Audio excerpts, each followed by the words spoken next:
What time are we?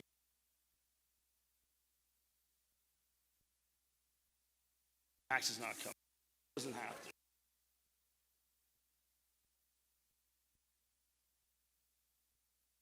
We on? Oh, whoops.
Good evening, ladies and gentlemen.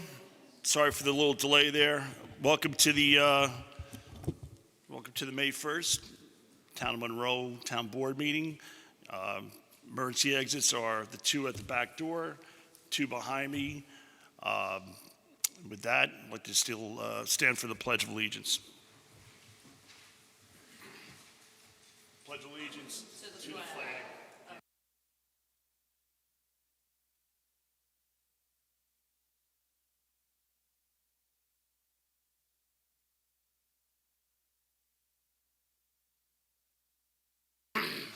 Thank you.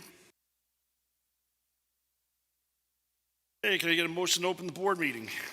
I'll make that motion. Bingham to second.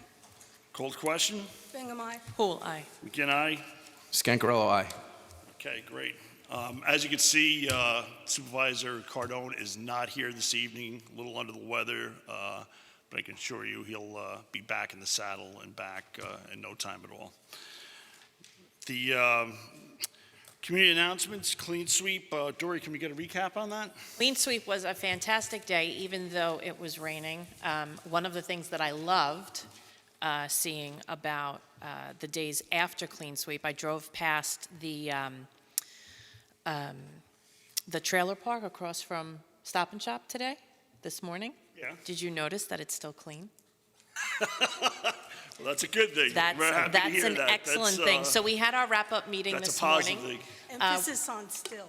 Yeah, yeah. We had our wrap-up meeting this morning. The numbers were down this year from years past, but that was most likely because the weather was kind of iffy.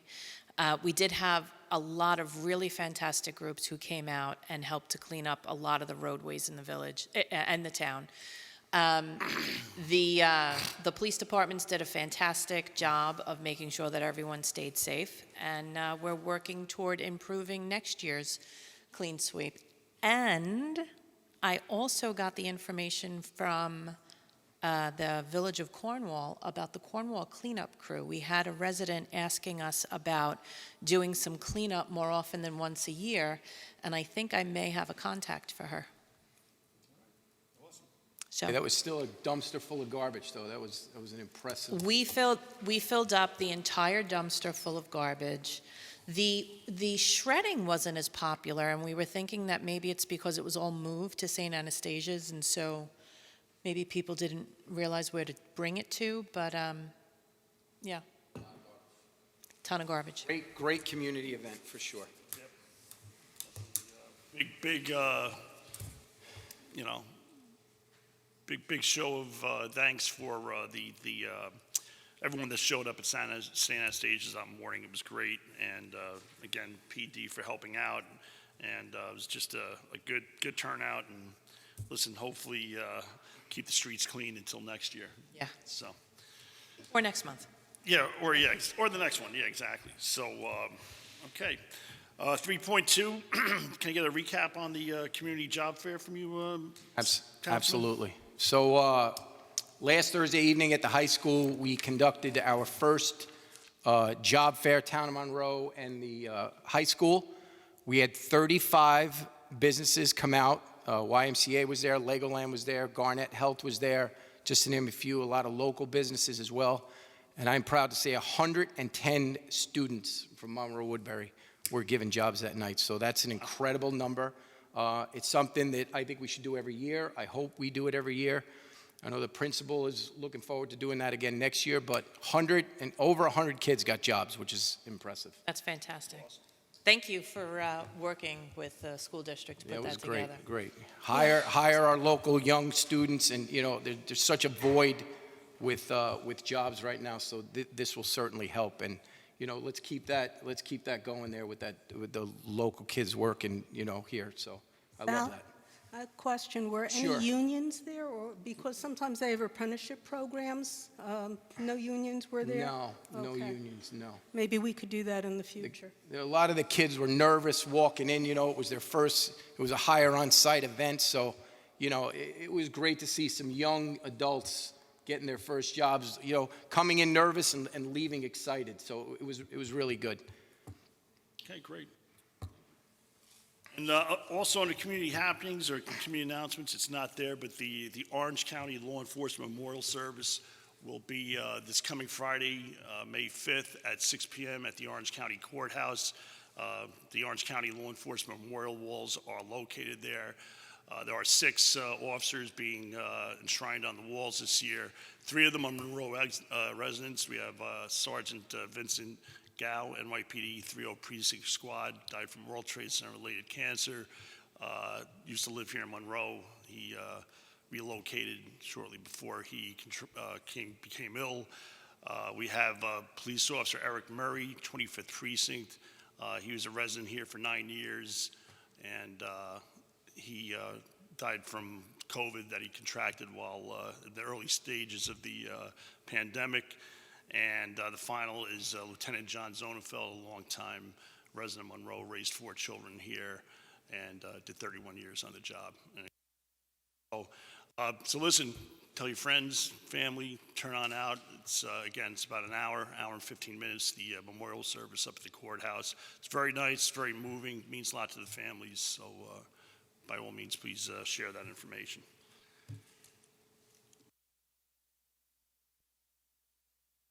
Community announcements. What's that? Oh, Food Truck Festival. Yeah. How can I forget the Food Truck You Festival? cannot forget the Food Truck Festival. I jumped you. I'm sorry about that, Sal. okay, Go roll right into the Food So, Truck Festival. yeah, Saturday, June 17th, 11 to 7 p.m., our Food Truck Festival is back. We are booked. We have our 20th truck was signed up today, so we are full, 5 local bands. Beneficiaries this year are Sacred Heart Church, Our Father's Kitchen, First Presbyterian Church Food Pantry, and the Monroe United Methodist Church Food Pantry. So come on out and support this wonderful event. I think it gets better every year, and my opinion is it's the best food truck festival in the Hudson Valley. So definitely come on out. We'll have the beer garden. Councilman McGinn will be there. Dory will be there. Councilwoman Bingham will be there. Just a great event. Come out and support us. I'll be pouring at the beer Yes, garden, not, yes, the other, yes. not to confuse people here. But it is a great event, and unlike a lot of the food truck festivals that are held in the area, there's no cost to get in. You just come in and spend the day, and it's Have fun. Yeah, it's great, and it goes to a good cause. Who's the benefit? Our Father's Kitchen. Our and, Father's Kitchen, United right? Methodist Church. Yeah, this so year, again, goes back to a local charity, and Always. yeah. And all fantastic. of those food pantries are feeding record numbers of families. Yeah. Record numbers of families. So they're in desperate need of preferably monetary donations so that they can purchase the items that they need as opposed to food donations. But this is going to be a good fundraiser for them. Always thanks to Anne Marie Morris and Jen Schnorrs, too, who behind the scenes do it all, They really do. All right, that ends now that ends the community announcements. We're going to open up the public hearing segment of the meeting. Can I get a motion to open the continuation of the public hearing, local law H-V, H-V1 of 2022 to amend Chapter 57 zoning concerning the regulation and governing of tree preservation? Who will make that motion? Bingham to second. Call the question? My. Who will aye? McGinn, aye. Pancarello, aye. All right. Anyone signed up for public speaking? Dennis Fordham. Chairman of the Conservation Commission, welcome, sir. Fordham. Probably nothing to add. At the last board meeting, Max Stack, the planner, was here. My guess is he probably hasn't got to reviewing our comments to the tree code yet. He was going to do that in early May. I'm assuming we'll reach out to him in the Dennis, just raise the mic meeting up a little, with him. please. Just raise the mic up a little. Thank you. I will next week contact Max Stack with a view to having a meeting with him.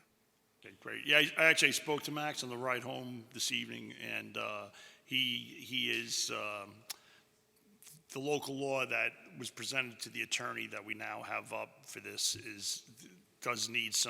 still needs some tweaking to be put into like the actual local law format. So by all means, yeah, speak to him, and we are going to be holding this over anyway, or we will be if everyone votes out, which I'm sure they are, but it will be held over. So, Good. Thank all you. right, thanks. Any other speakers? That's all. Okay, thank you.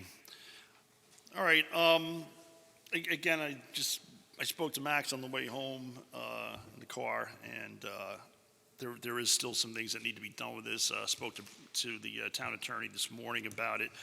It does need to be put into actual local law format.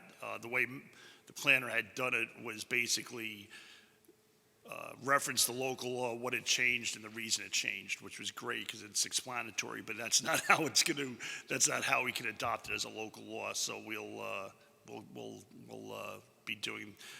We're gonna, I'm gonna make a motion that we keep this open to May 15th, at which time we will have it then. One question, or actually two questions. Are there fines listed in this code? I don't remember seeing it. I can tell you that I haven't seen it because it's that new, so that's another reason why we're going to do a continuation.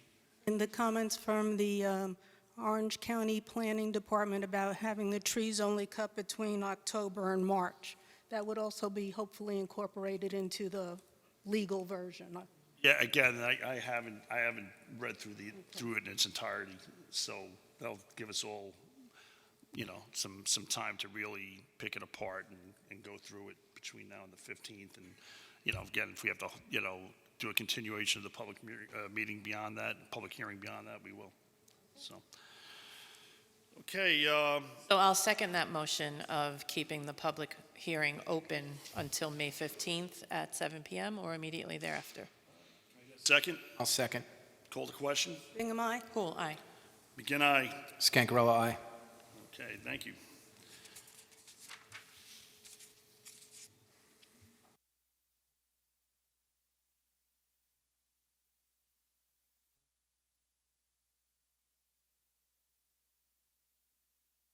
Have the acceptance of the minutes from the April 17th, 2023 meeting. Who will make a motion that we accept the minutes from the April 17th, 2023 meeting? Second. Oh, you weren't here. Oh, that's we right. can't accept them then. You and I are the only ones who can vote So I on don't it. think we can really vote on it because we don't have a. can't. We'll have to All right. table That's this right. until next week. That's right. We Until were next a meeting. meeting of three. All right, so I'm going to make a motion that we table this. I can't vote. No, you can't vote. No, you, You did a great job. not unless you want to give We'll up give your you position credit and run next for the town board, which I don't think you want to do. So, all right, so I'll make a motion that we table this until the next meeting. Who will second? Call the question. Bingham, aye. Who will aye? McGinn, aye. Scangarella, aye. All right. All right, so that is so tabled. All right.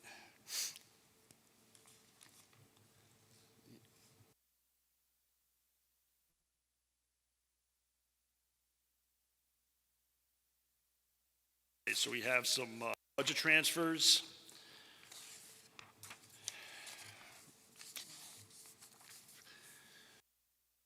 So we have a budget transfer from Abstract 23-13, transfers to fund negative balances in the 2023 budget totaling $2,962.40.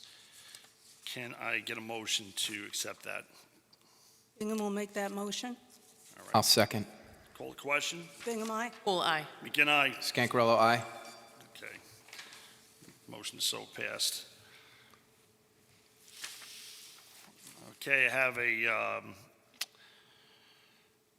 Justice Court has requested coverage for the Justice Court liability to be taken from their contingency or from contingency. The due amount is $77.60,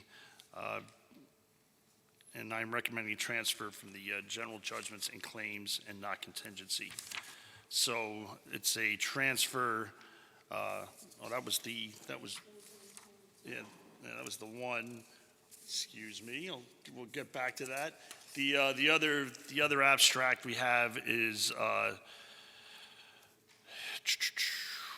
it is the abstract number 2023-01, and it is it's a budget amendment abstract to reflect the cost of a consultant and reimbursement from FTA totaling $18,000. And that's from it's from the bus operations contractual, the federal aid for the dial-up bus. So can I get a motion? I'll make that motion. Bingham to second. Call the question. Bingham, aye. Who will aye? McGinn, aye. Scangarella, aye. Okay, motion's passed.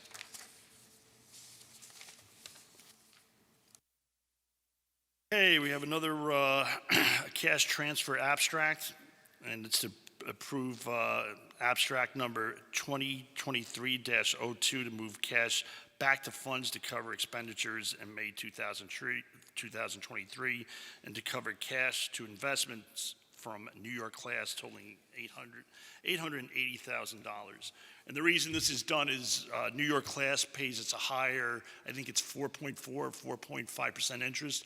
So we move money between that, so we get a higher interest for our taxpayers' dollars, and then move it back into the general operating when we need to basically pay bills, to kind of explain it in more simplistic terms. So can I get a motion to do that? The transfer. I'll make that motion for the transfer. Cash transfer abstract 2023-02. Who will second? Question? Bingham, aye. Who will aye? McGinn, aye. Scangarella, aye. Okay. I think this might be the last one. There's two more. Tony really loaded me up here, He didn't did, he? he did. All right, he knows how much I love doing these. Okay, so we have a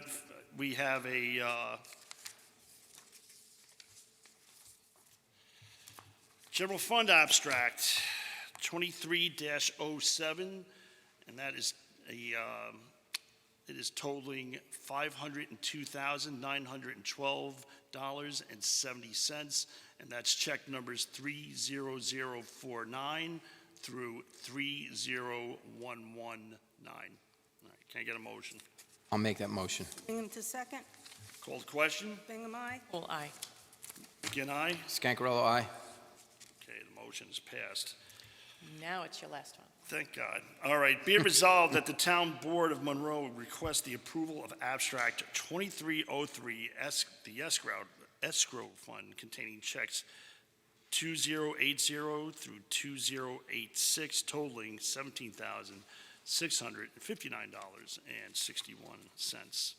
Who will make that motion? I'll second. Question? Bingham, aye. Full aye. Again, aye. Scancarello, aye. Okay. Motion is passed.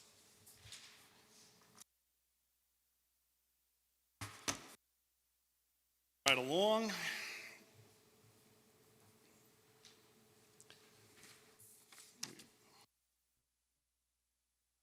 Motion here to hire a new full-time dial bus driver at an hourly rate of $20 with an employment start date of May 2nd, which is tomorrow, so if we don't approve it tonight, obviously this gentleman will not be starting tomorrow. John has been pre-approved by the position by the Orange County Department of Resources. So it's John Dowling, full-time bus driver for dial-a-bus at an hourly rate of $20 an hour, and that's a full-time position. Who will make that motion? I'll second. Second. I think Sal beat me. Nah, you can take it, Mayor. Mayor, you take got it. Okay, call the question. Bingham, aye. Full aye. McGinn, aye. Scancarello, aye. Okay, the motion is passed. Mr. Dowling is hired. Congratulations. Okay, Dowling here? is he here? No. Start work tomorrow. I hope so. Be terrible to be AWOL on your first day. On your very you're supposed to first be at day. work. We have it's 10.2. It's the resignation of part-time bus driver Sonia Castro. Can I get a motion to accept her resignation? I'll make that motion. Call the question. Well, who will second? Call the question. Bingham, aye. Full aye. McGinn, aye. Scancarello, aye. Okay, the motion is passed.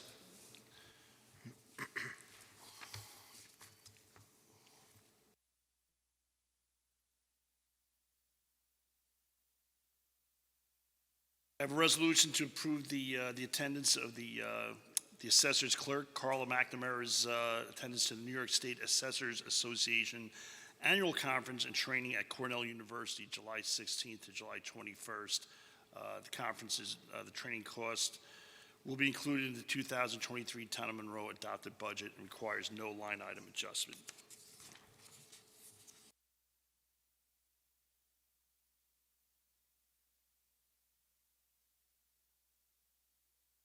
So the admission to the conference is $470. For about,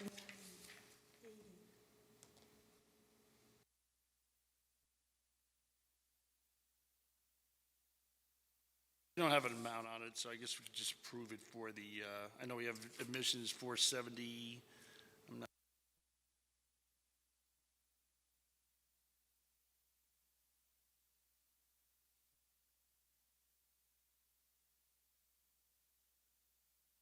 This isn't happening until July, Yeah. right? So we could table it till Yeah, let's next table it meeting? till the you until know we 15th, what? because get- Doesn't she have to send her registration in? So can't we just approve it not to exceed $650? And then if there's an adjustment, we can adjust it at a following meeting. I like it. Harry, if you'd like to make that motion, I'll be happy to second it.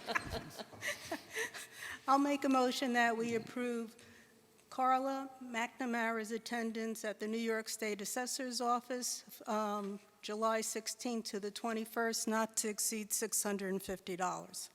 Gladly second that. the question? Bingham, aye. Full aye. Aye. Ankarella, aye. Motion's passed. All right, so our grant writing services agreement that we've had with Millennium for the past several years is up for this year. It is $39,000 per year, and it's, the retainer fee is $3,300 a month, not to exceed $39,600 a year. We have typically split some of this with the Village of Harriman and the Village of Monroe. We are still, Village of Harriman has opted not to participate, and we're still waiting an answer from the Village of Monroe has Village opted out. said no. Village of Monroe has We opted got out. an email like at 4 o'clock. Yeah. Yeah. So, I mean, I think we have, I think the grant writer has been a, tremendous asset and service to the town that we've been able to have them. What's everybody's thoughts on this? I've been happy with them in the efforts that they give us and the grants that they keep us aware of. But, having to foot the entire bill, I mean, I could see how that would be. That kind of puts this, renewing this contract, I think we need the input of the whole board before we Also- renew this contract. Table this till, Yeah. Yeah, I think that's a good idea, yeah. to table it. Also, the town engineer can write some grants as well. I don't know, we haven't done a search for another grant company. Maybe that's something we should consider. So an RFP. So why don't we table this until June 5th, right? When is the contract up? That's a good question. Looks like June 1st. June 1st. June 1st. All right, so we'll make this for the 15th. Okay. And take it up then and decide where to go with it. All right, so do you have a motion to table it? I'll make a motion to table this till the May 15th meeting. Have a second? Bingham will second. Call the question? Bingham, aye. Full aye. Begin aye. Ankarella, aye. Okay.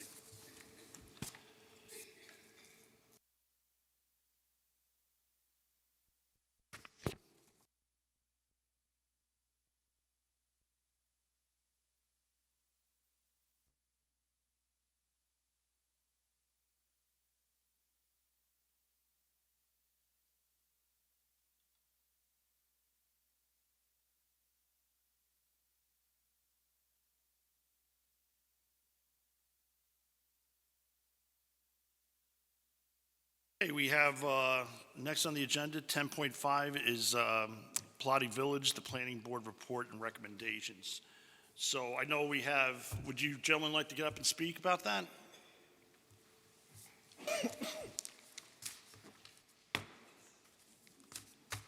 Or at least one of you gentlemen, you're here? They set you up here, right? Like cannon fodder, I got you. Good evening, Mr. McGinn and town board members. My name is Michael Morgante. I'm the project engineer for this CCR floating zone application. It's before the town board. We were here a few weeks ago, made a presentation. We've been put back on the agenda tonight because at that time when we had the last meeting, I don't think the board had received the recommendations yet from the planning board, at which time now this board does have that. And I do have in attendance with me also tonight Bill O'Connor and Chris Durr from the development team. So if there's any kind of like administrative or operations kind of questions that the board might have tonight, they may be available for us to answer those questions as well. But I think maybe one of the first things we want to engage in is probably taking a look at the recommendations and seeing if there's any specific questions or concerns that the board has for me that I might be able to answer.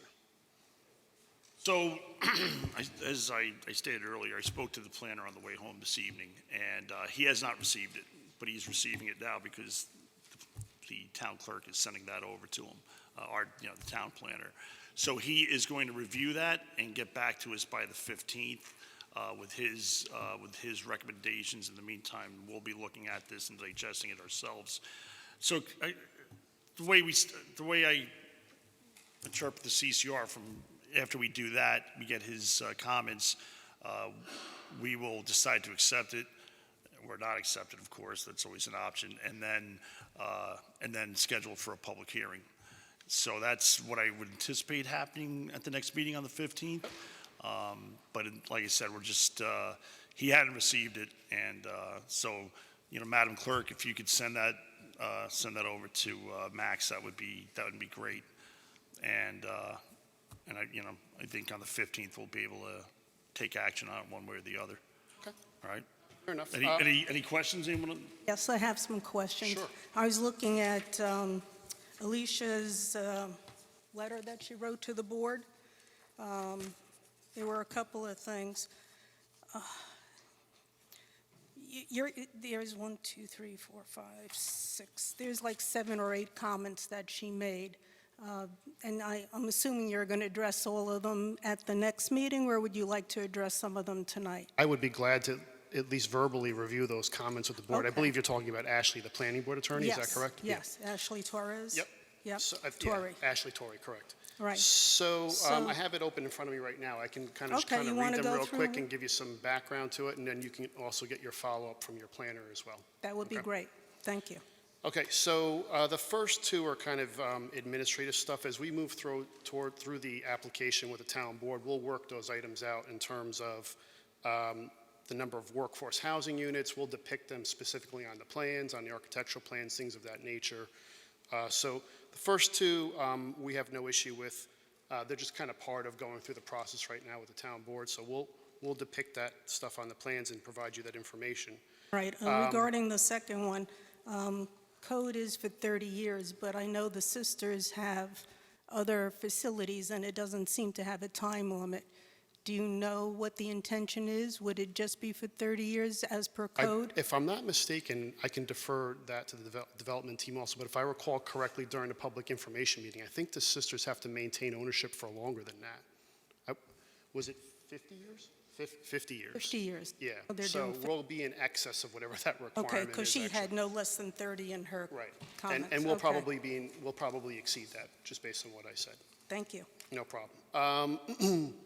The third comment is just a minor housekeeping item. There's 3 parcels. There's 1 parcel on the north side. There's 1 parcel on the south side. And if you know where the convent is, just to the right of it, there's another little triangular parcel. That little triangular parcel has been included in the total lot area count. So what that's saying is that we have to actually do a lot line combination with the county first before we can actually re-subdivide all the properties again.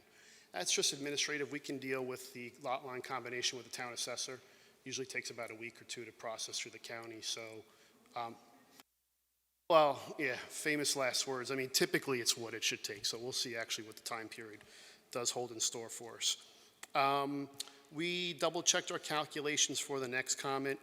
We meet that. It's on the plans. So within the area of development, we are maintaining within the 35%, this is tricky, the words, within the 35% area that's associated with the development, we are keeping 65% open space within that. So in other words, we've got buildings, impervious surface, and then we've got grass and other areas, landscaped areas. When we average that all out, we meet the requirement of being less than 35% development within that area. So that's taken care of, it's done. The next comment, as I'd mentioned to the board last meeting, we are reutilizing the site. It's an adaptive reuse.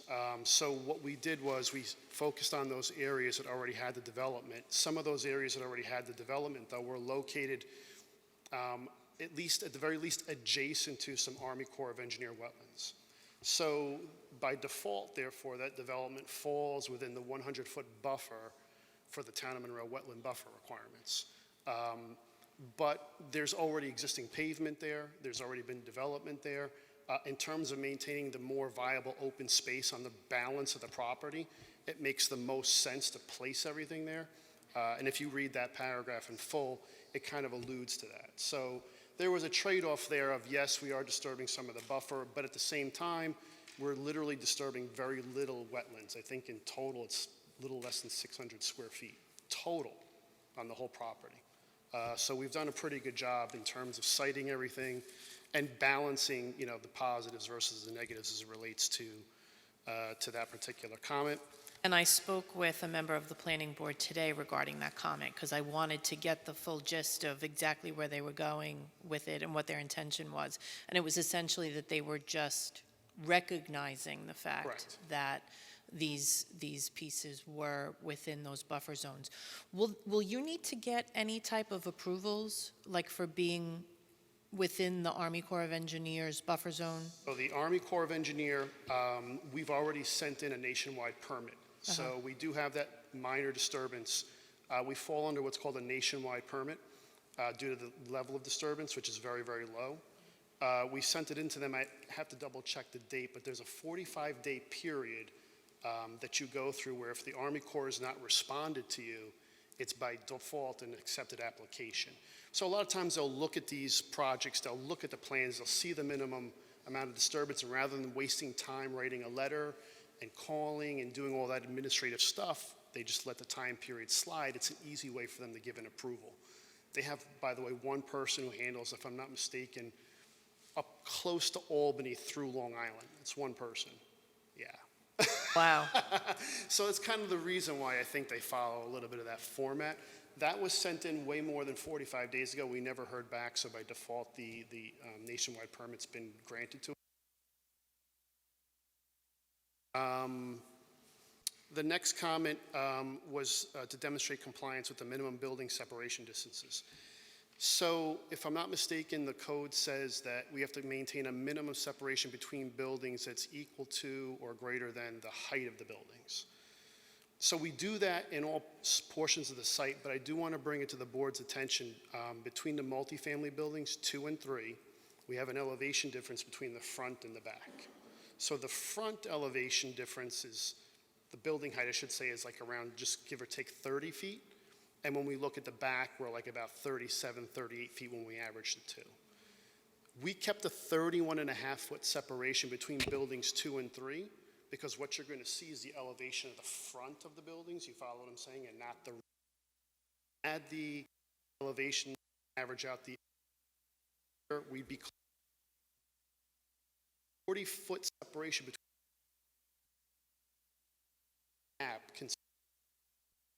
when viewed. So we would like the board to take that in. I can easily make that question. I have the report and I can do, you're going to see it.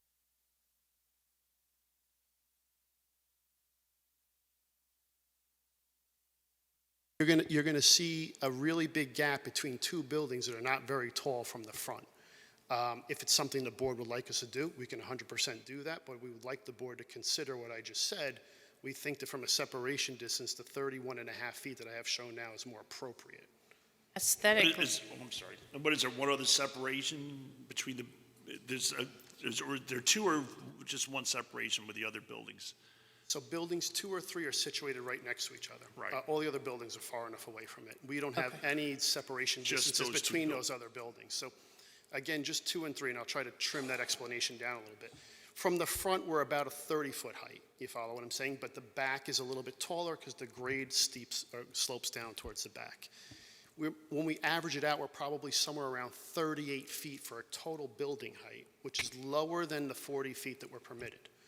But if we kept the 40-foot separation between the buildings from the front, it would look awkward because the buildings don't look that tall. They're only that tall when we average out the front and the back. From the front, you're going to see about a 30-foot tall building. So we thought that it would be more appropriate to create a 30-foot separation distance between those two as opposed to 40. 40 would be too excessive. It would have a really large gap. It would be the length of a house sitting between the two buildings is essentially what it comes down to. This is the reason why we chose that. If the town board feels otherwise, I can easily make that a 40-foot separation distance. But we think 31.5 is much more appropriate. I can bring the plans up and show it to you if it might be worth it for you to take a look at what I'm talking about. The next meeting's fine. Yeah. Okay, that's fine. Yeah, And this way we can kind of get some feedback from the planner on it.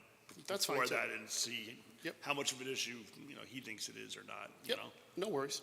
And then the last one, the building height added to the bulk table, that's not a problem. We'll put that in there. We meet all the building height requirements. So that was just something that was inadvertently left off the plans, but we'll put it on and we meet all the requirements. All my questions, and got it all under control. I hope so. Yeah, I think so. Yeah, I mean, we know you've been before the planning board for a while, Yeah. honing this all in, so it's a little Yeah, different. I mean, having the planning board took certainly a hard look at this. And I think that, with that negative declaration and all the review that was done, it might, simplify the town board's process a little bit, at least give you a higher level of comfort moving forward with considering the landing of the zone.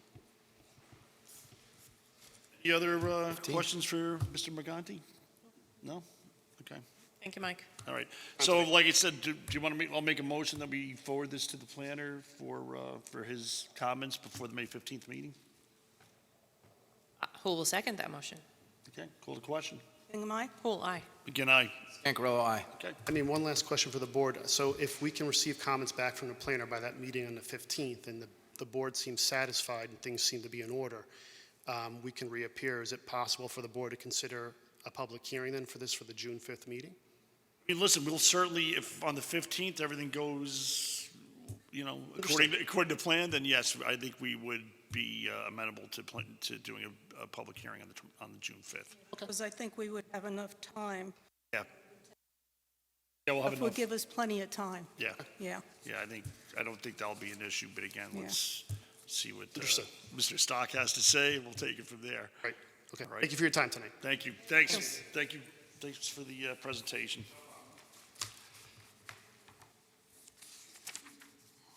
All right.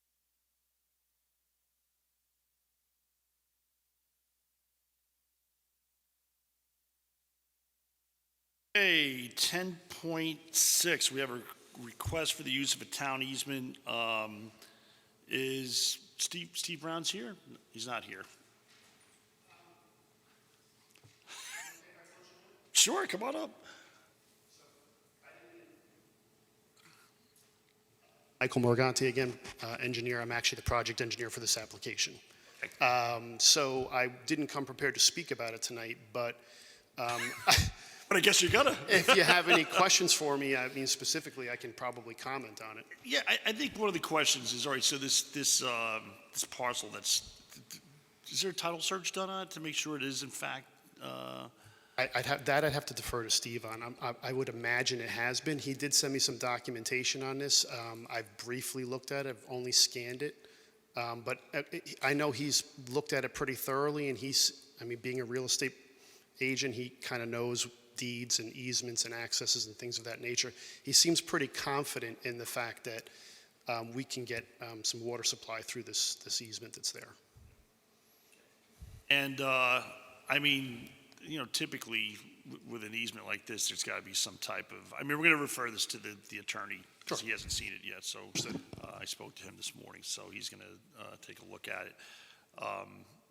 But usually, there's something is conveyed to the town for the use of that easement. Sure, understood. So, I've scanned those documents. I haven't looked at them in great detail, but last conversation I did have with him, he was confident that the documentation he provided to the town does prove that the town has the ability to grant us some access through that easement that's there. I guess you'll have to have your consultants review all that and double check it and make sure. yeah, we're going to, like I said, it's going to spoke to the attorney this morning. He's going to take a look at it, also the town engineer, just to make sure it's all in order. And then I'm going to put this on the agenda for the May 15th meeting. All right. Perfect. All right, thanks. All right, no problem. Appreciate Glad it. to help out. No problem. Anytime.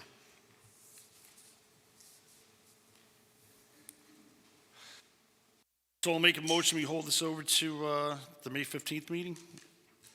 I'll second. Oh. Sorry, Mayor. Give it to Sal.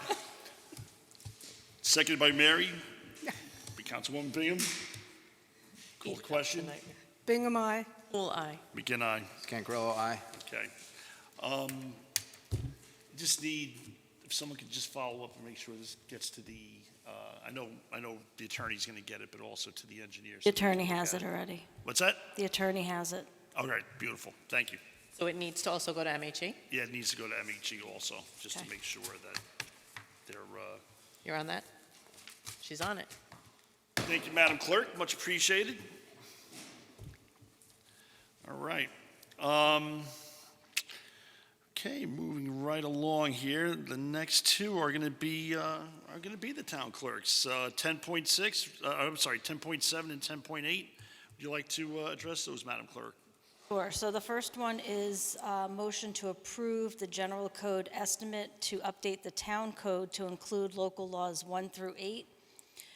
The estimate is between $4,440 and $5,315 to include those all into the code.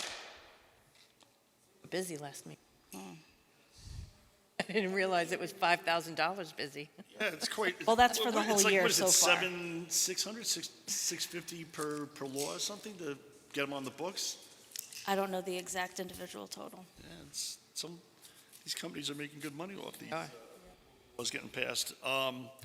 Okay, so I'll make a motion, we approve the general code estimates to update the town code to include local laws 1 through 8, 2023, Not to exceed $5,315. not to exceed 5,000.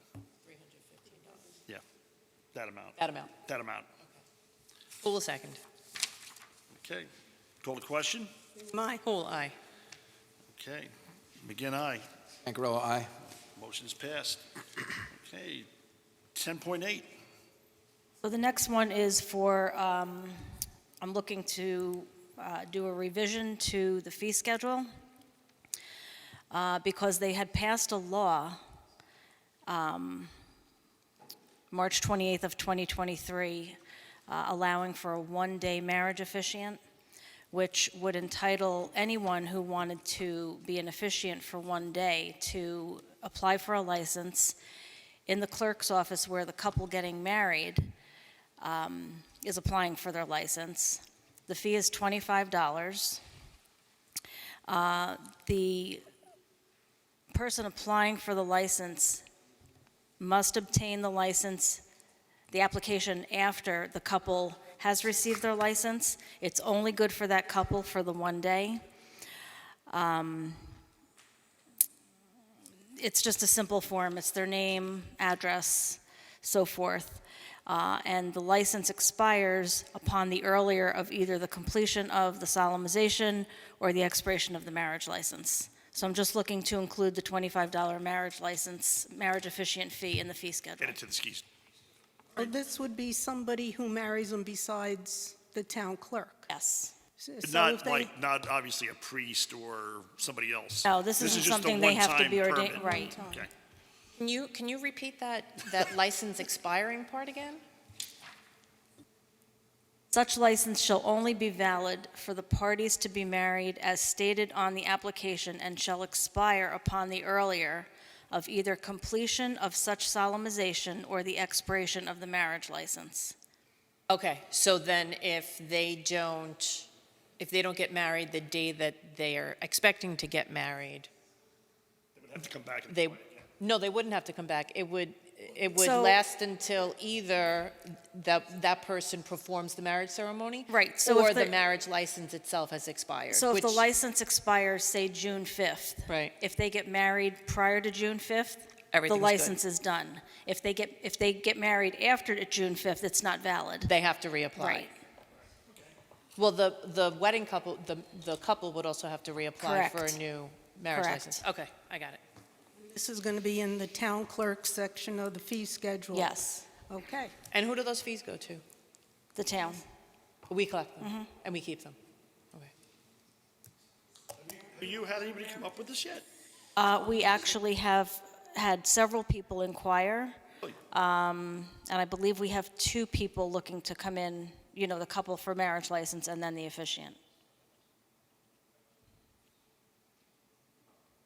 Really, not that I want to give people ideas, but they could sign up online for $50, become a minister for life, basically, and do as many weddings as they want and not pay a $25 fee, basically.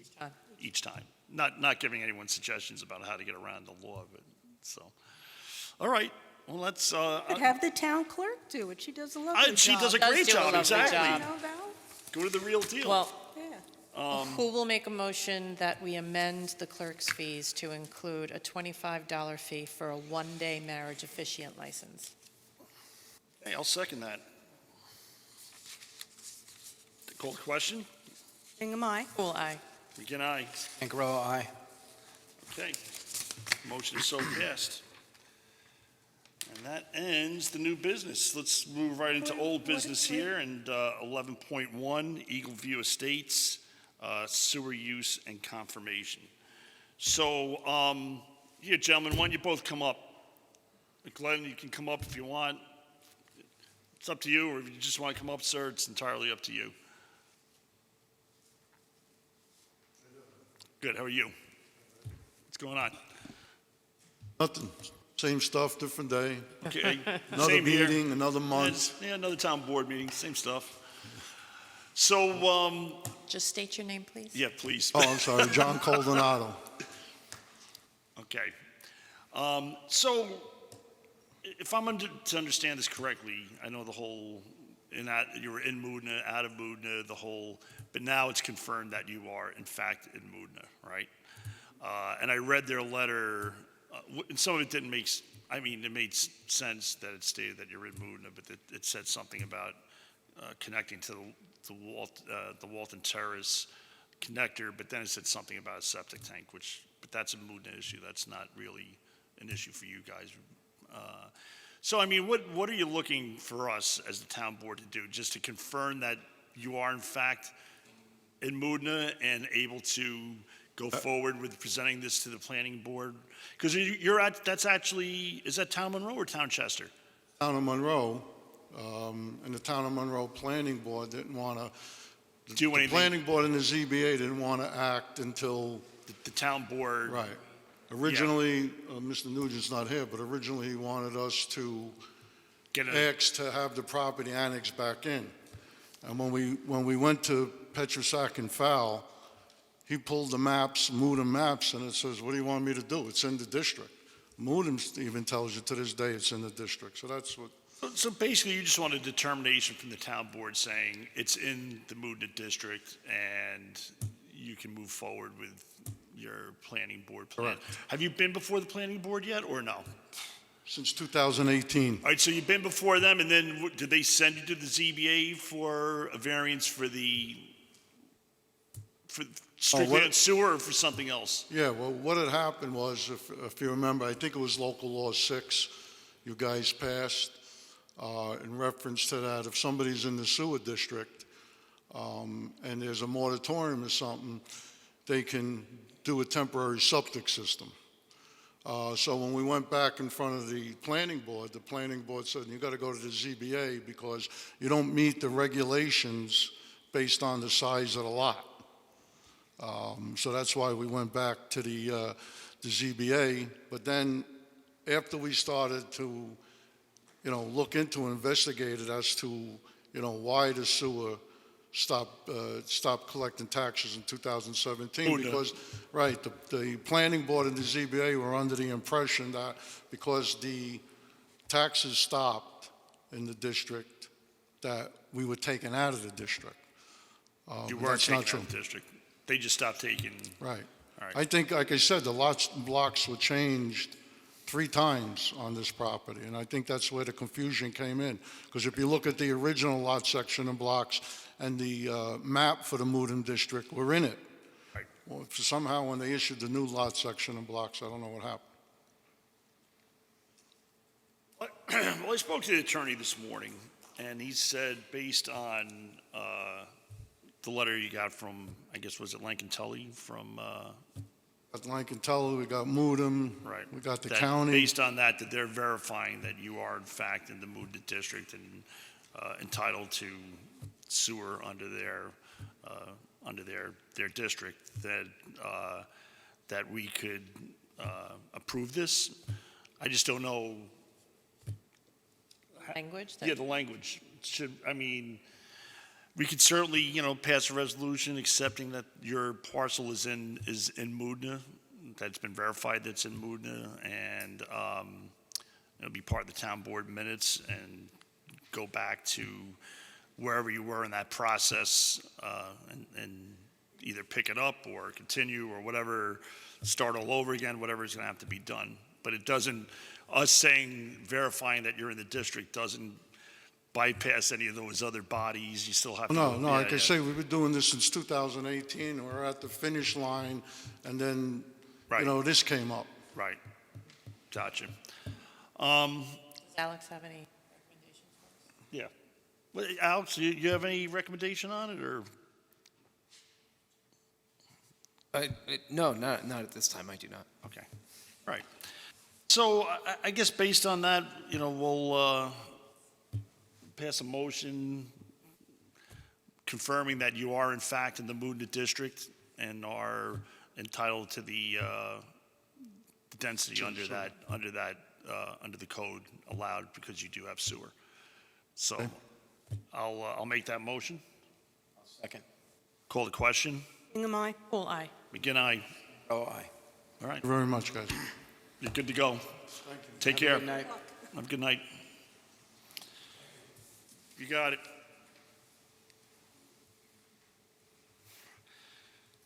$11.2, short-term rentals.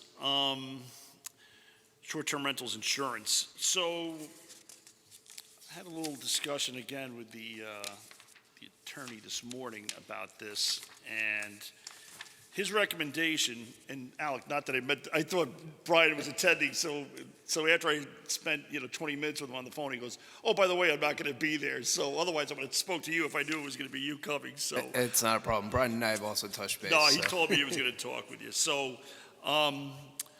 so basically, the attorney's recommendation was that we consult with the town's carrier to see what a suitable liability coverage amount would be for a short-term rental to have for liability insurance on their residence, and get a determination from the town's carrier and take it from there as far as what the amount that we would put in, amend into our local law. So based on that, I would recommend that we do that. We table this until June 5th and take it up at that meeting.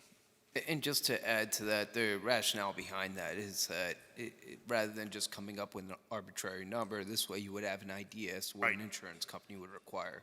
Yeah, and I know, listen, we know that to be an Airbnb or VRBO or any of these short-term rental platforms, that you have to meet minimum insurance standards, but they may not be the same. I know that when we went through this whole local law, I think Lloyd's of London is the only insurer that Airbnb allows their people participating in their platform to use, and I guess they were expensive or whatever, but that's not really so much of a concern of ours, but it's probably not uniform. So I think it is best that we come up with a uniform number, and wherever the homeowner or short-term rental owner is going to get their insurance from, they'll just have to comply with it. And I would also imagine that a large portion of that would depend on what amenities are on the property. If there were a pool on the property, I would imagine the liability Sure. insurance would be higher. Absolutely. Size, there's all sorts of things that would determine that. So I think what we're looking to do is set a minimum and then say that's what you have to have as a minimum. And again, this is more so for, the people, since we passed this law, it's kind of to protect us, but also to protect the people that live in the vicinity of that residence that's being used as a Again? short-term rental. Last week, or last meeting, the board approved the short-term rental on School Road. There was no issue about insurance at that time. So let's just say the town picks a number, and for some reason they didn't meet that. Would we then have to go back to them and say, or they approved already?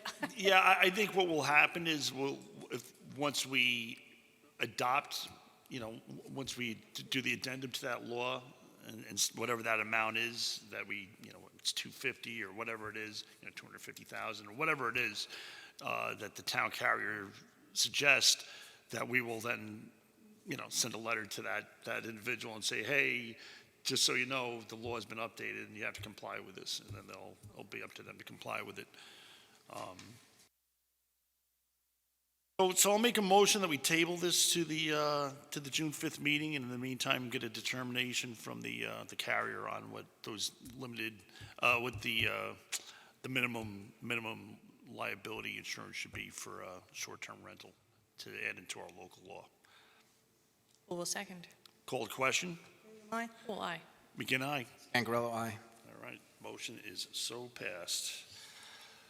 Okay, everybody's favorite part of the meeting, public comment. And so, Madam Clerk, who do we have? Carol Hawkshurst. Carol, come on up.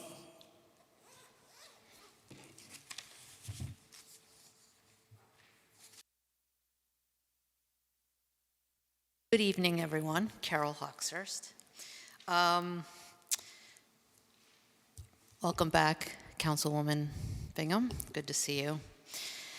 I wanted to know about the comprehensive plan. It's been, I think, is it over 5 years now since it's been reviewed? Just wondering what the plans are for that. Coming down the pike, yep. Yep. The development, I had my notes in it just, in Harriman, the development that's being proposed there, but it's, I guess, in the town. Can you share a little bit more about what's being proposed? Because another development, I'm just concerned about that. I think that was it. Oh, and if there's anything on Rye Hill Preserve. Thank you.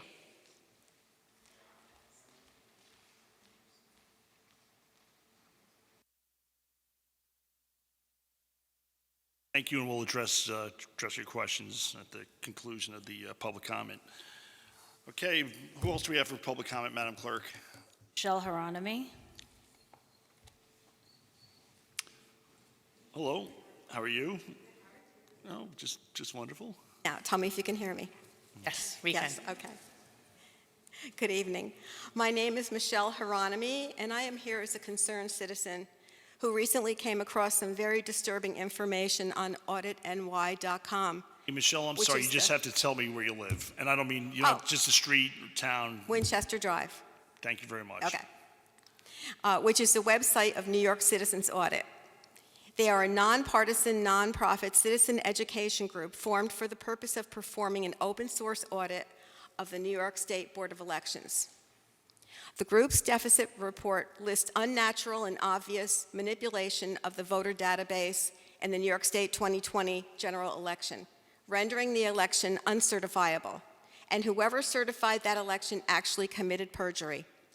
Their findings were taken from New York State Board of Election voter rolls, counter voter rolls, and the New York State Secretary of State official website. Every New Yorker, regardless of political affiliation, should be very alarmed by the information contained in the 16-page report, which can be found on auditny.com. This same information has been provided to state and federal officials, Attorney General, Secretary of State, State Board of Elections, Inspector General, FBI, New York State Police, who passed it on to the Foreign Intelligence Task Committee, state leadership of Democrat and Republican parties, county officials, sheriffs, and district attorneys. So far, New York Citizens Audit has been met with indifference and inaction. They are asking for your help, bottom-up pressure from towns, villages, and cities through their resolution and petition. This will put pressure on the New York State Legislature, who are currently working on a bill. It is our right, guaranteed under the First Amendment of the Constitution, to petition our government for redress of grievances. It is the sworn duty of every New York official to investigate all of these discrepancies. Our voter database and ballots are a crucial part of our election infrastructure. Our state and national security, along with our individual civil rights to free and fair elections, hangs in the balance. We understand that a local municipality does not legislate to the county. However, your constituents voted for you to be their voices. Our voices are not being heard. Concerned citizens are bringing the deficits report and resolution to their towns, villages, and cities all across New York State. asking their local officials to support this end-to-end audit of New York's 2022 midterm election. We know the situation is not of your doing, nor does the board have the authority to correct it. What we are asking is you, our local representatives, to adopt this resolution with a vote of yay for a complete end-to-end audit of the New York State 2022 midterm election. Doing so will help push it further up the line to the state legislature where it could be rectified. There is only one way New York State voter rolls can be corrected now, and with citizen oversight remain that way for the future. 5 copies of the resolution were hand-delivered to this town supervisor on March 17th, so I assume all members of this board have it in hand. I will now give you the copy of the deficit summary for your review, but before I do, I want to make a statement. Along with your receipt of all said documents, I am hereby asking the elected members of the Town Board of Monroe for their support on this most crucial matter and for their decisions by the next scheduled meeting on May 15th. Thank you for this opportunity to address you. Appreciate it.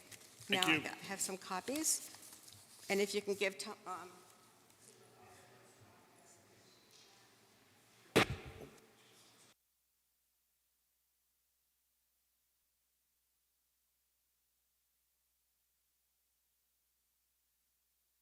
I believe we do. In our email. Yep, I still have.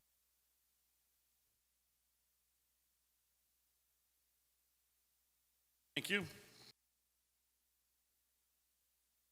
Andre Stoll.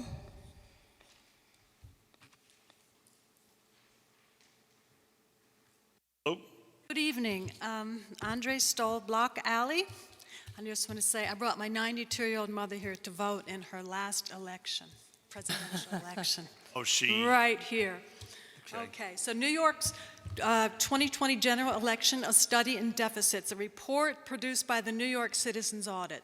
The 3 basic tenets of an election: voter rolls must be accurate. Votes counted must be from qualified voters. The number of votes must equal the number of voters. And the findings are 2.4 million New York State voter ID numbers attached to 1,170,000 registrants. 987,000 voters registered on January 1st from 1900 to 2021.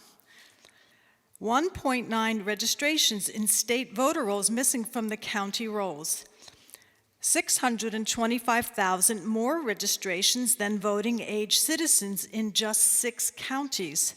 740,000 ineligible votes statewide. 338 more votes cast than voters who voted in 2020.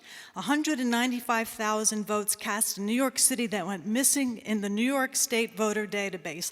The conclusions: over 1 million felony violations of New York State election law.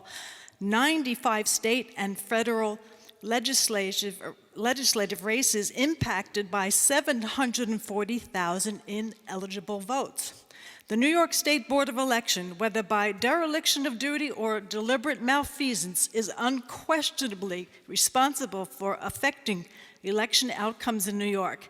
A full end-to-end audit by professionals and possibly law enforcement is warranted. The data sources are the New York State Board of Elections voter rolls provided October 21st, 2021, county voter rolls, and New York State Secretary of State official website. Thank you. Thank you very much. Thank you. Thank you, Andre. Bill Palmer.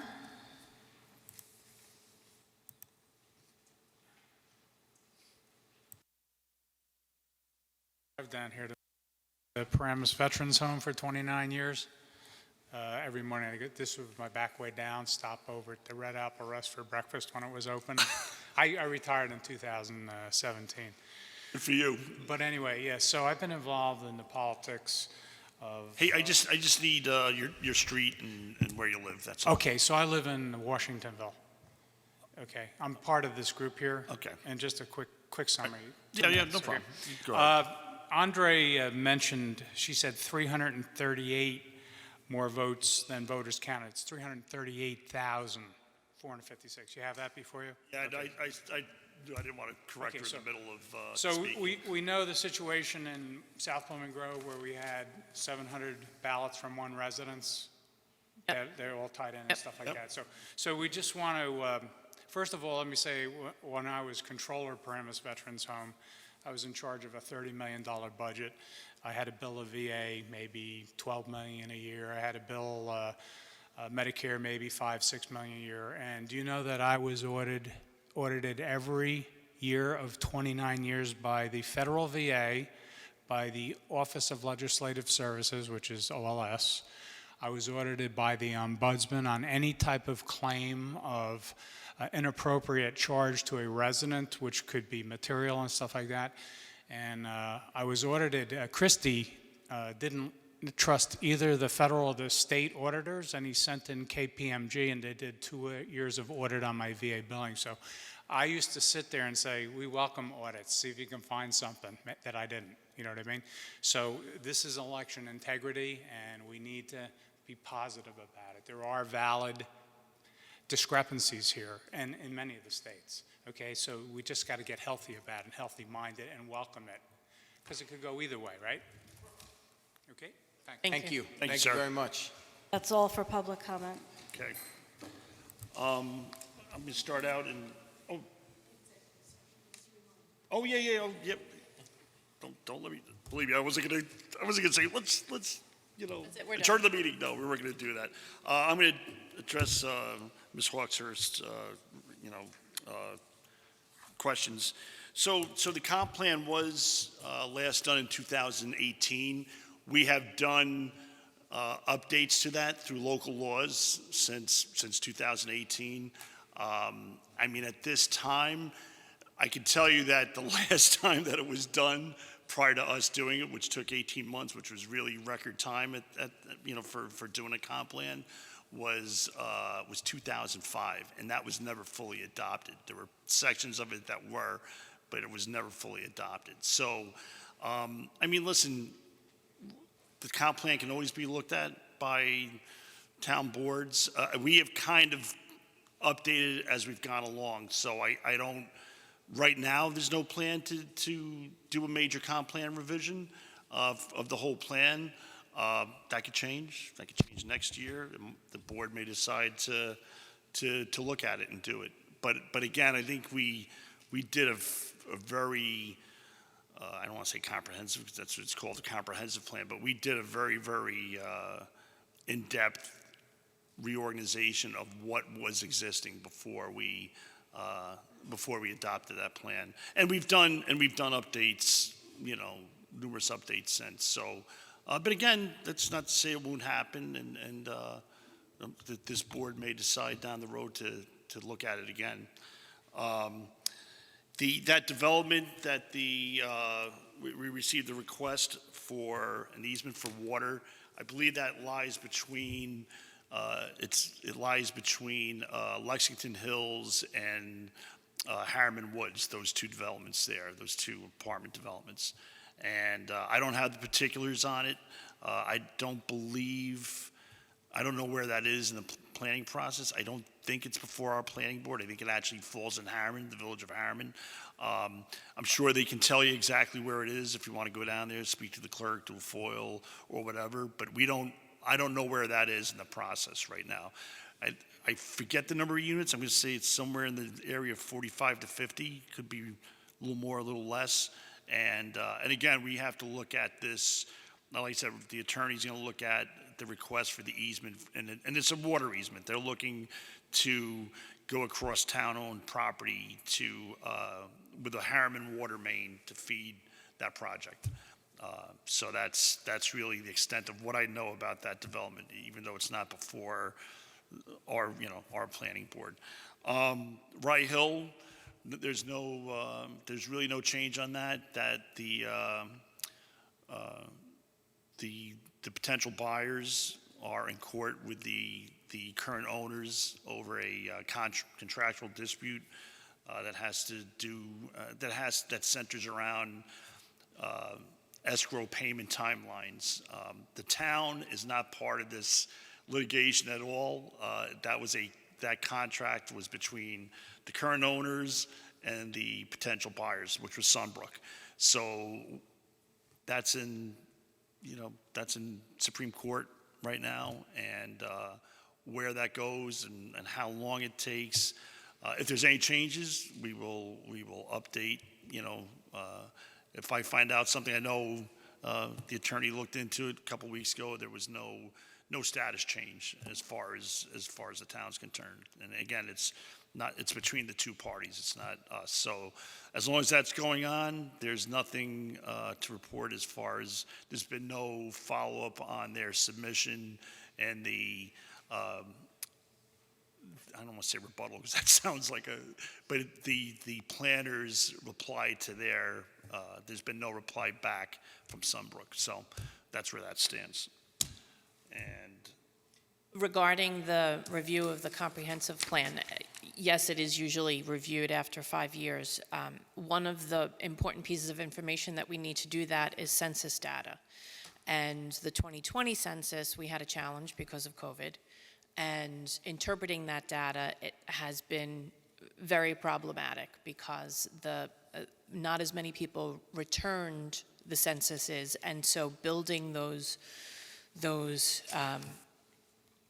demographic information isn't quite as reliable as previous censuses. So once we're able to get a hand on some really good demographic information, then we'll be able to apply that to the comp plan. You'd have to come up. Can she ask a question, a follow-up question?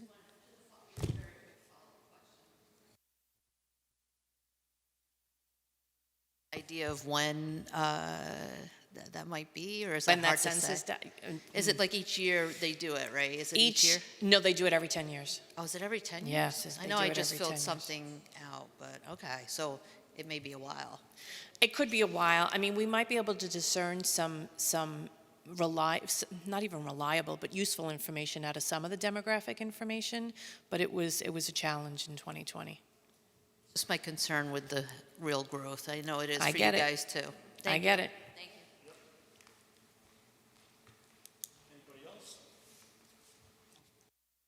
you. I mean, I'll just comment on the audit. Clearly, these are concerning issues, and regardless of where you fall on the political spectrum, I think everyone agrees that elections should be fair and honest, and that people that are registered should be the ones that are allowed to vote. And that's where the line should be drawn. So we're going to discuss this, and we'll see.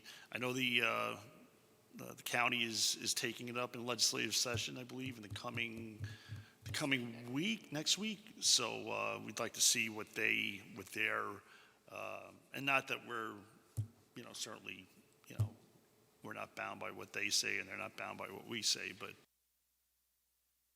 what happens there. So, but again, these are concerning numbers, and again, regardless of who you are, Democrat, Republican, Independent, Communist Party, whoever you are, whatever party you belong to, you should want a fair and honest election. And sir, you'd have to come back up to the mic if you want to say something.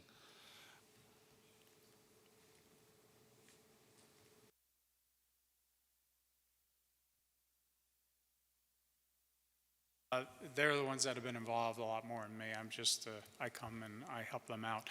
But we need to get into the mentality of we welcome that some people have taken an awful lot of time to do a good job to try to make things correct. We know that, I don't really want to jump the board, but Pennsylvania counties. The mic a little bit more. Yeah. Pennsylvania was certified illegally by the governor there at that time because they found that there were counties with more votes than voters. And but anyway, I don't want to go down too deep, but we have to just, like, I was audited all the time and I had to welcome it. Okay, so this is healthy for our kids and our grandkids because things can go awry, and we need to set up a standard, kind of like a percentage audit of every election in some way so we can double check, that's all. Okay? Oh, absolutely, I Thank you. agree. Some of the boards are putting little caveats on the end, we accept this except for, Right, gotcha. Yeah, we'll discuss it and then, yeah, we'll respond accordingly. But again, thank you for coming and your research and hard work, which I know you have documentation to back up, and we'll definitely take it under consideration, okay? I'm sorry, ma'am?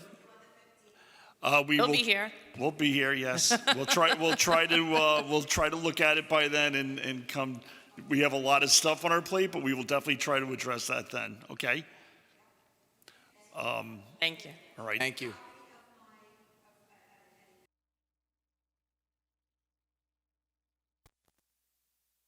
Yeah, 11.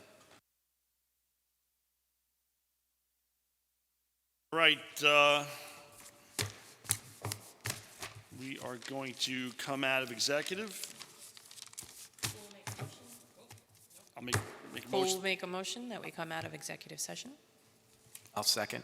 All right, call a question. Bingham, aye? Cool, aye. McGinn, aye. Scancarello, aye. Okay, there was no action to be taken at this time on the matters that were discussed in executive. And thank you, everyone, for attending, and have a great day. Great evening. Thanks. Safe home. Adjourn. Motion-